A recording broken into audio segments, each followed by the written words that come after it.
In the beginning, humans were created by God, and later, he created witches with special powers. These witches' primary purpose was to assist humanity in any way they could, and they agreed to do so in a spirit of friendship with humans. However, something changed in the 15th century, leading us to a modern-day tale about a young boy named Adonis and a witch named Chloe who travel together. Adonis, feeling weary from the scorching desert heat, asks Chloe if she can use her magic to cool things down. Chloe, however, explains that her magic isn't designed for such a task. She's currently occupied trying to determine their location on the map. Adonis, being resourceful, uses his smartphone to pinpoint their whereabouts. This action frustrates Chloe, as she worries about the government tracking them due to the device. Adonis, though, isn't concerned because he personally constructed the smartphone, incorporating some advanced magic that replicates traditional radio waves with something known as multidimensional photons. Adonis playfully pokes at Chloe for still using paper maps in this modern age. Chloe, however, doesn't take kindly to his teasing and responds by giving him a playful smack on the head.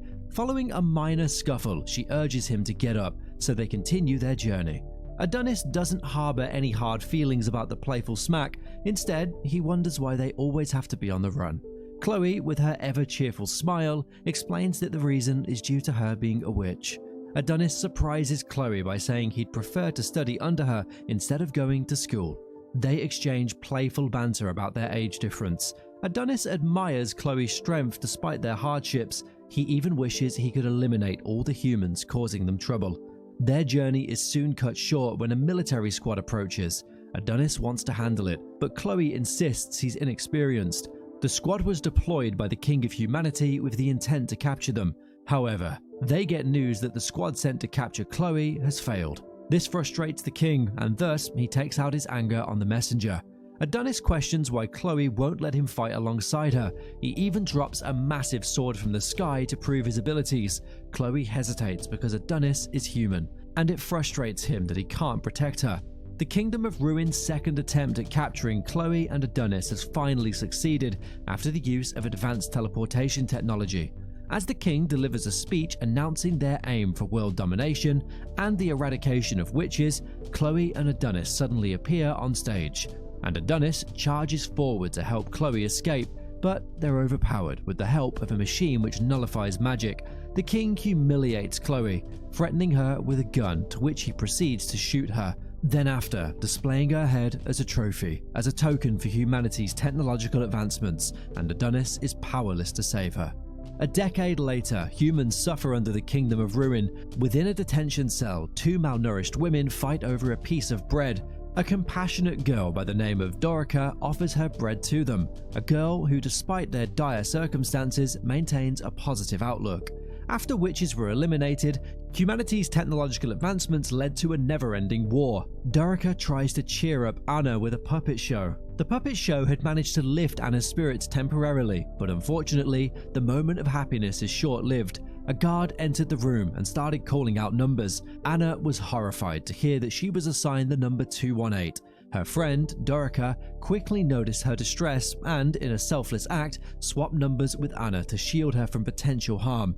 Dorica was then ushered into a room where she was subjected to an evaluation that required her to undress. She was completely taken aback by this demeaning situation, but the guide reassured her, insisting that she should become accustomed to such treatment, as it was seemingly her only purpose. In a surprising twist, the manager approached Dorica and shared some shocking news. The Kingdom of Ruin had risen to become a global superpower. However, the role they had in mind for Dorica was one of a sex slave for a lord within the kingdom. Anna felt trapped in a seemingly hopeless situation, but in a moment of determination, she decided to take matters into her own hands. Anna bit the manager's finger, forcing him to release his hold on her. She quickly made a run for it and managed to snatch the manager's phone, using it to unlock the cells of the other prisoners. With newfound hope, they all sprinted away as fast as they could. While making their escape, Dorica encountered a massive door, and she used the manager's phone to unlock it. Inside, she discovered a colossal pod. Unfortunately, guards caught up with her shortly after. However, her earlier command to unlock all cells also freed the cell of a very high-ranking prisoner, a man who emerged with a fierce determination in his eyes. In a place called the Mayhem internment camp, a prisoner named 101 managed to escape, causing panic among the soldiers. They debated whether to inform their leader, but before they could decide, the escaped prisoner, 101, attacked them. He released Dorica from her chains. While this was happening, an announcement informed all the soldiers in the camp that prisoners from different blocks were attempting to escape, so they rushed to handle the situation. Things then shifted to the National Security Bureau, where a person named Director Yamato ordered one of his soldiers to go to the Mayhem internment camp and provide a report on the situation. The soldier discussed using powerful weapons, but Vice Director Yuki reminded him to take their duty seriously and not to take their safety for granted. The soldier promised to do so. Yuki was upset with the soldier's behavior, but was advised by her brother, who was also the director, to leave him alone because he was an important executive. Meanwhile, a person named Ikaout was searching for a missing boy, but had no luck finding him. Ikaout reported the situation to the National Security Bureau, but they were still unaware of the boy's whereabouts. Later, Ikaout discovered that a building had been hit by a shell and rushed to the scene, inadvertently killing the warden.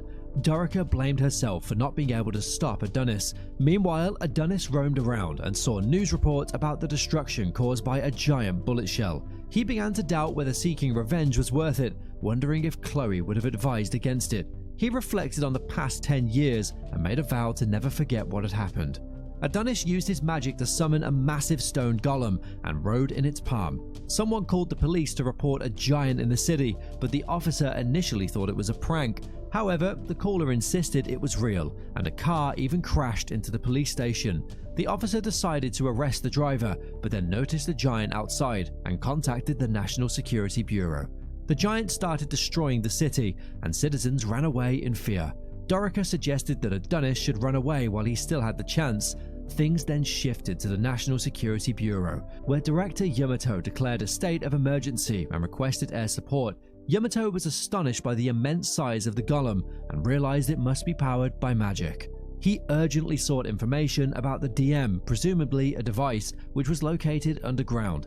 A soldier expressed uncertainty about the device's functionality, but Yamato instructed Yuki to handle the situation promptly due to the casualties suffered by the citizens because of the golem's rampage. Several tanks attempted to attack the golem, but their shells consistently missed their target. Adonis, with apparent ease, threw a building toward the tanks, obliterating them. It became clear that Adonis had spent the last decade engaging in a simulator called Without Limits, conducting groundbreaking scientific research within his mind. Through his ingenuity, he had devised a precise method to annihilate an entire nation. It was then revealed that the only way for a non-witch to wield magic was by summoning written spells, a skill that Adonis had mastered. Adonis believed that everyone in the nation was equally responsible for Chloe's sacrifice. Thus, armed with magically conjured machine guns, Adonis mercilessly attacked those around him. However, he did not find satisfaction in this act and felt a sense of unease. Meanwhile, Ikaout, tasked with the assassination mission, spotted Adonis perched on the giant's hand and informed Yamato. Yamato, in turn, alerted everyone in the control room that the adversary they faced was none other than Adonis, who was referred to as the Witch's Apprentice. Aircraft were dispatched to launch an assault on the towering giant, inching closer with each missile strike to obliterating the colossal threat. Amidst the chaos, a young boy cried for his fallen mother, unaware that a crumbling building threatened to crush him. Dorica came to the rescue, displaying unwavering bravery. As the people anxiously pondered the fate of the army's battle against the giant, Dorica entrusted the care of the young boy to a compassionate lady and set off to confront Adonis. Adonis, realizing his physical limitations, found himself in need of assistance. Soldiers descended from the aircraft to aid him. Meanwhile, with the sacred confines of the imperial castle, the king lay in his bed, weakened by illness. Seeking solace, he questioned the queen about the duration of his slumber and the commotion outside. The queen assured him that their empire remained strong, a testament to his leadership. However, as the king coughed up blood, he confronted the harsh reality of his incurable illness. Meanwhile, Yamato could not believe that all of his troops had been wiped out. He was warned that a civilian was approaching the target. We then saw Adonis gripping a soldier by the neck. The soldier mentioned that they should have taken care of him when they dealt with the witch a decade ago. Adonis then attempted to attack the soldier, but Dorica urged him not to harm anyone else. She pointed out that he'd already caused the death of many innocent people in the Empire, and she did not want to see any more lives lost. Upon hearing this, Adonis ended up killing the soldier, unable to believe that Dorica considered these people innocent. Dorica reminded him that Chloe wouldn't approve of this behavior, but Adonis snapped at her for mentioning Chloe's name so casually. He could not understand why this girl was getting in the way and questioned if she was just a distraction until the next wave of soldiers arrived. He said that this sounded like something humans would do, always fighting dirty, just like they killed Chloe. He mentioned that there was no way that they would have lost to humans if they didn't use such cheap tricks and asked Dorica to stay out of it. Dorica then brought up that Adonis was the name given to her beloved student by the greatest witch, and she added that all the witches were aware of this. She even used magic to confirm her identity as a witch. Dorica tried to introduce herself as a witch, but Adonis did not believe her and grabbed her by the neck. He told her that all the witches were dead and attempted to kill her, but she insisted that the witches survived the witch hunts. Adonis was curious why they did not come to help them if this was true, and Dorica sincerely apologized, explaining that they were desperate to escape. Adonis expressed that apologies wouldn't bring Chloe back, and she assured him that they would find a way to bring Chloe back to life. They explained that they needed Adonis's memories of Chloe in order to resurrect her. Adonis did not believe it and pointed his sword at Dorica, saying that he would kill anyone who spoke of Chloe. Dorica responded by saying that he could do that if it would make him feel better, but seeing her face reminded him of Chloe, and he put his sword down. He then asked her if she could truly bring Chloe back. She confirmed that she could, and asked Adonis to take her hand and come with her. Unfortunately, before Adonis could do so, Ekeaut shot her. In a flashback to Dorica's past, we see the village of the witches under attack by soldiers from the Empire of Doom. The soldiers are ruthlessly killing the witches, and one of the witches named Mia approaches Dorica. Dorica is bewildered and asks Mia what is happening. Mia explains that they don't know why the soldiers are attacking them suddenly. Dorica reminisces about how well witches and humans used to get along, even going as far as treating a woman named Miss T's illness in the city. This unprovoked attack is unimaginable to Dorica, and she realizes that they need to use their magic to defend themselves. Mia, however, informs Dorica that they can't use their magic because they are being controlled by a device. When Dorica inquires about the device, Mia suggests that Madame Aelia may have more information about it. She implores Dorica to inform Aelia about the situation. Dorica asks Mia if she wants to go with her, but Mia declines. Dorica senses that something is seriously wrong with Mia, and she notices that Mia's back is injured. Adonis is left alone and devastated, contemplating his next move. Meanwhile, Ekeaut informs the director about the situation, and then we return back to our main protagonist warning the soldiers not to underestimate the power of magic. He uses his magic to create a protective barrier around himself, effectively deflecting the bullets fired at him by the soldiers. Adonis further uses his magic to redirect the bullets back at soldiers, killing them all except for one. This lone soldier tries to shoot Adonis again, but he stops the bullet with his magic and amplifies it, making it massive before firing it back at the soldier, ultimately killing him too. Adonis is filled with a sense of superiority, believing that these helpless insects underestimated the power of magic and that he will not allow them to live in peace after the death of Chloe. He's determined to annihilate them and make them understand the despair Chloe felt. In the midst of this chaos, Yamato advises Yuki to act quickly. Yuki stands in front of a mysterious device known as the Gem of Science, which has historically been used to suppress witches' magic. She contemplates the potential to harness this device's power to her advantage and mentions her desire to manipulate her brother Yamato. She urges everyone to expedite the activation of the device.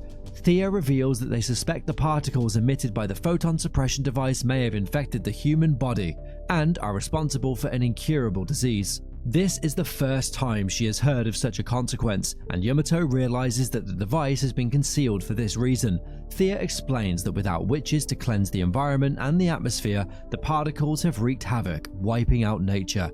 Exposed to large quantities of these particles, the human body faces catastrophic consequences, and Yamato is stunned by this revelation.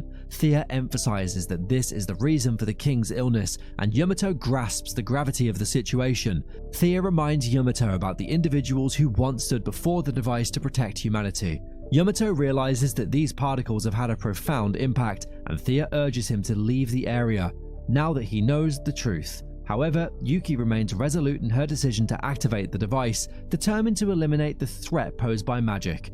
Yuki initiates the activation of the device. The control room personnel notice the abrupt change and inform Yamato. Thea emphasizes that it is Yamato's responsibility to deal with the situation without using magic, and she inquires about his strategy. Yamato maintains his stance that his duty is to eliminate those who threaten the Empire and the king. Thea cautions him to focus on the immediate threat, and Yamato orders all units to attack Adonis.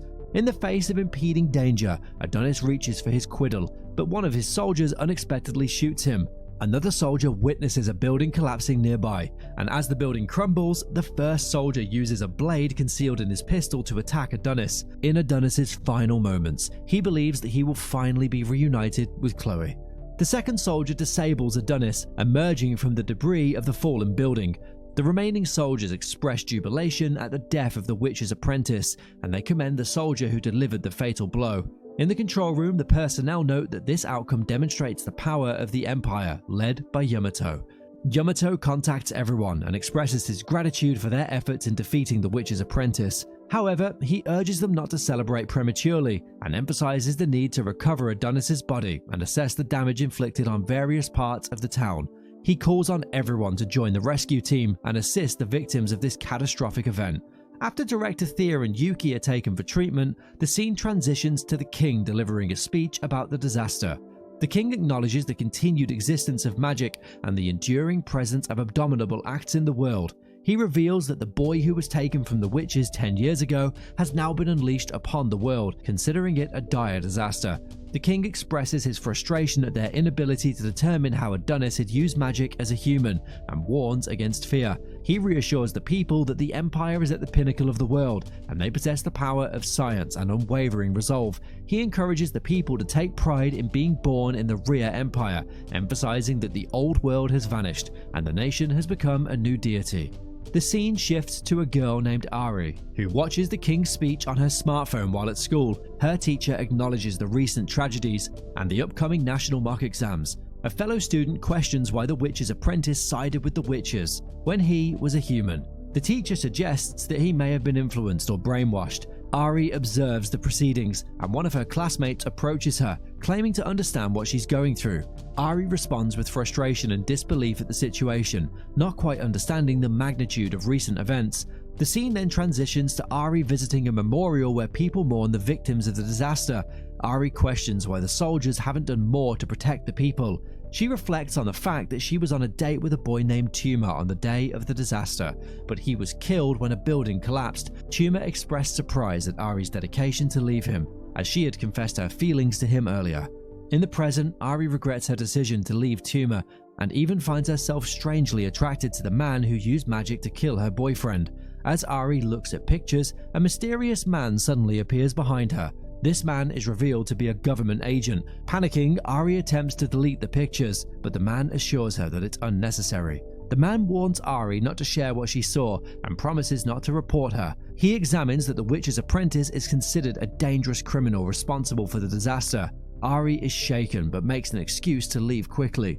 The man shortly after contacts someone to report her location and explains that she may have been influenced by terrorists. He requests that she be apprehended and handed over to the National Security Bureau.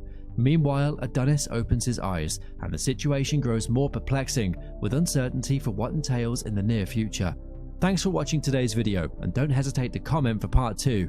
If you enjoyed it, please like and subscribe for more content. Also, remember to hit that notification bell so that you never miss out on the latest updates. Stay tuned for our next video, and until next time, take care.